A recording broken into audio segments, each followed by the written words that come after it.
the skills, be the boss. No more time to feel lost. Lead the way every day. Find success, it's here to stay. Rise and shine, it's your time. Skill up, raise the climb. Navigate, innovate. It's your fate, don't be late. Get the skills, be the boss. No more time to feel lost. Lead the way every day. Find success, it's here to stay.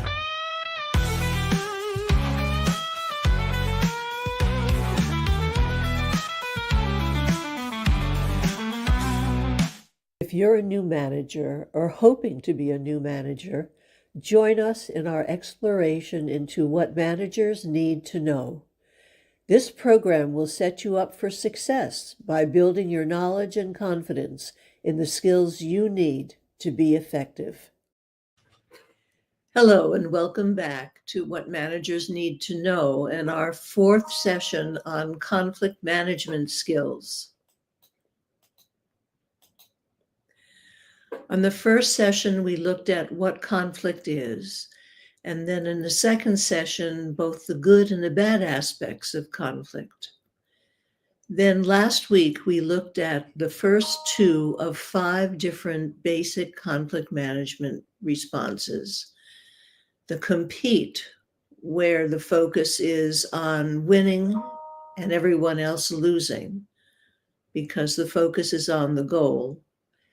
And avoid, the turtle, who avoids conflict because they're concerned about retaining the relationship. Unfortunately, when you avoid conflict, eventually it explodes, and the conflict does affect the relationship. So although there are good times to avoid conflict, where you might not be safe, for example, postponing it makes more sense than totally avoiding it. Today, we're going to look at the 3 remaining conflict management strategies. And these are accommodate, compromise, and collaborate. Now, just to remind you that when we're talking about conflict, there are 2 concerns. One is the goal. Am I going to get my way? Am I going to get what I want? And the relationship. Are we going to be okay with each other? With accommodate, the teddy bear, they want to be accepted and liked by everyone. So they want to avoid conflict because they feel that people can't discuss conflict without damaging the relationship. And they're afraid that if the conflict continues, someone will get hurt, and that will ruin the relationship. They say, I'll give up my goals and let you have what you want in order for you to like me. So they smooth over the conflict out of fear of harming the relationship. But there's an unspoken understanding that if I give up right now, you will give up later. If I let you have something you want now, you will let me have something I want later. But it creates a lose-win relationship because tit for tat does not work. And nobody necessarily remembers that you gave up something with the expectation that someone would give up something in the future. So the concern is the relationship. And when to use it? Well, if the goal is really not that important, then it is not such a big deal to give it up. And when the relationship is overarching and most important, then it would be good time to use it. But don't use it with a shark, because when a teddy bear goes belly up, all the shark does is have a good meal. You don't want to use it when you're not safe. You don't want to use it when you are expecting tit for tat and you know that that's not going to happen. Now let's look at the compromise, or the fox. Now, a fox seeks a compromise when they seek a conflict solution in which both sides gain something, the middle ground between two extreme positions. Now, notice the fact that we're saying extreme positions, and the reason why we choose the fox to characterize compromise is a fox is wily. And so when you know you're going into a compromise, you increase what you want. You inflate your demand, knowing you're going to have to come down a little. And if you inflate your demand enough, when you come down, you'll get exactly what you want. Now, they're willing to sacrifice part of their goals and relationships to find agreement for the common good, but their intent is to get as much as they can, so they're not completely honest or open. They tell the other person just enough, which is probably what they already know. And it creates a lose-lose situation since both sides give up something.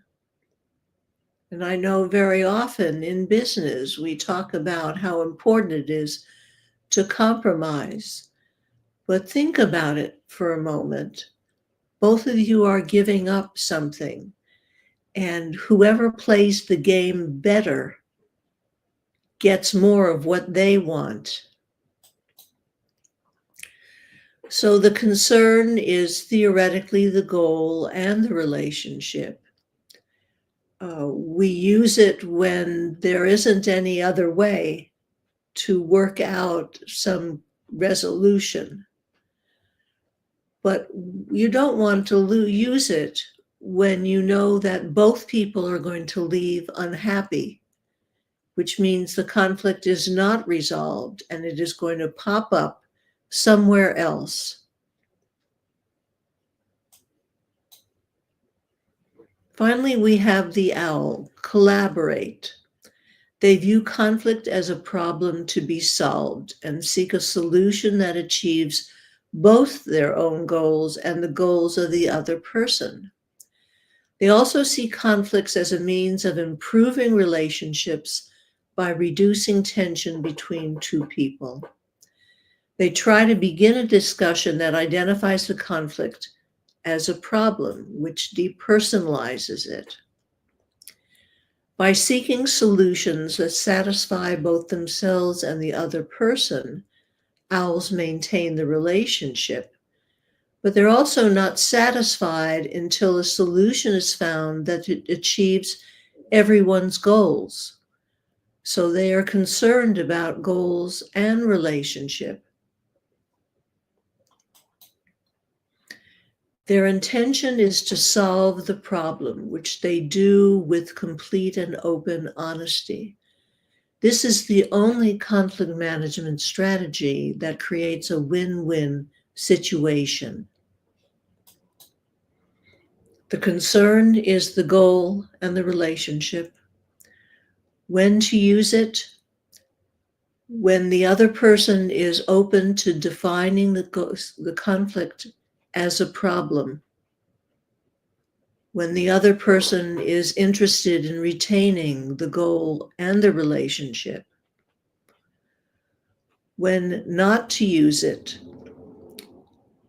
If you're in danger, having a conversation may not be the wisest thing to do at that moment. If a shark is bearing down on you, they're not going to be open to collaborating. And it's better for you to avoid the conflict and get out of the way of the shark. But many people believe that collaboration takes a lot of time. And it really depends. If you're able to cut clearly through to what the needs are, the interests are of the other person, move them off a rigid position, my way or the highway, where they're open to a conversation and to resolution, collaboration does not necessarily have to take a long time. In our next series, we're going to look at win-win negotiation, or getting to yes. And this is how we collaborate, but we'll look at it in terms of negotiation. If you would like to take a free personal conflict style inventory, here is a QR code that will take you to that inventory.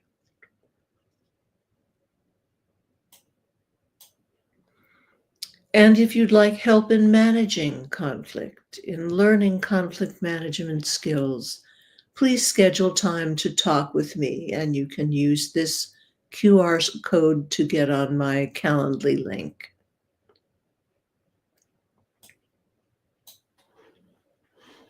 Let me just see if we have any comments. No. Next week, our fifth and last session on conflict management skills, we're going to look at why we respond the way we do. What programs us to act in the way that we do? And I'll give you a little hint. We learn our conflict management strategies initially as children by what's modeled or by what's necessary to ensure our survival. Now, we're adults and we have had many experiences, and hopefully we have moved to more effective conflict management strategies if the ones that we first learned were not so effective.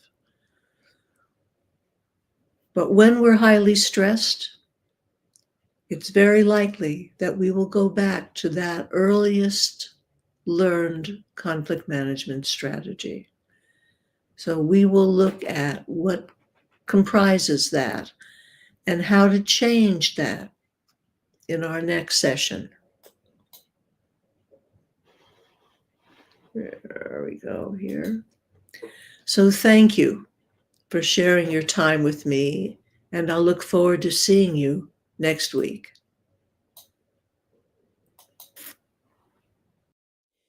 Thank you so much for coming and participating in our discussion of what managers need to know. You can find the videos of this and previous sessions on my YouTube channel or under events on my LinkedIn profile. I'll look forward to seeing you again next week. Get the skills, be the boss. No more time to feel lost. Lead the way every day. Find success, it's here to stay. Get the skills, be the boss. No more time to feel lost. Lead the way every day.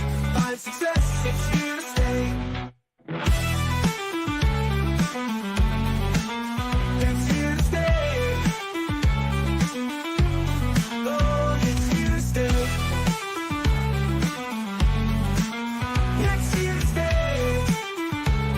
Yeah. Get the skills, be the boss. No more time to feel lost.